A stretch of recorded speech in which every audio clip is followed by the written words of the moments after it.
কোথাও কোথাও ভারী বর্ষণ হতে পারে। বিস্তারিত জানুন সংবাদ প্রতিদিনে।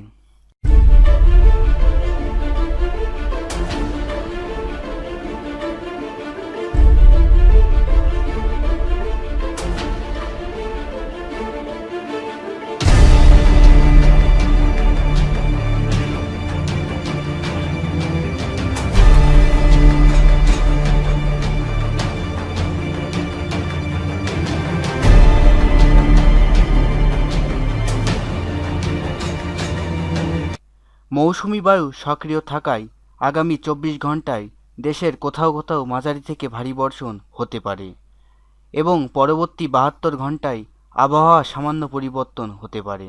আবহাওয়ার পূর্বাভাসে বলা হয়েছে যে রংপুর, রাজশাহী, খুলনা, বরিশাল, চট্টগ্রাম, ঢাকা ও ময়মনসিংহ বিভাগের অনেক জায়গায় অস্থায়ী দমকা হাওয়া সহ হালকা থেকে মাঝারি ধরনের বৃষ্টি অথবা বজ্রসহ বৃষ্টি হতে পারে। সেই সাথে কোথাও কোথাও মাঝারি থেকে ভারী বর্ষণও হতে পারে। পূর্বাভাসে আরও জানানো হয়েছে, মৌসুমি বায়ুর অক্ষ রাজস্থান, উত্তরপ্রদেশ, মধ্যপ্রদেশ, বিহার, গাঙ্গেয় পশ্চিমবঙ্গ এবং বাংলাদেশের মধ্যাঞ্চল হয়ে আসাম পর্যন্ত বিস্তৃত হয়েছে। এর একটি বর্ধিতাংশ উত্তর বঙ্গোপসাগর পর্যন্ত বিস্তৃত রয়েছে।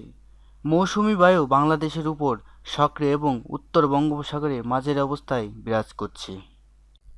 সংবাদ প্রতিদিনের পক্ষ থেকে নিত্য নতুন খবর পেতে আমাদের চ্যানেলটিকে সাবস্ক্রাইব করুন।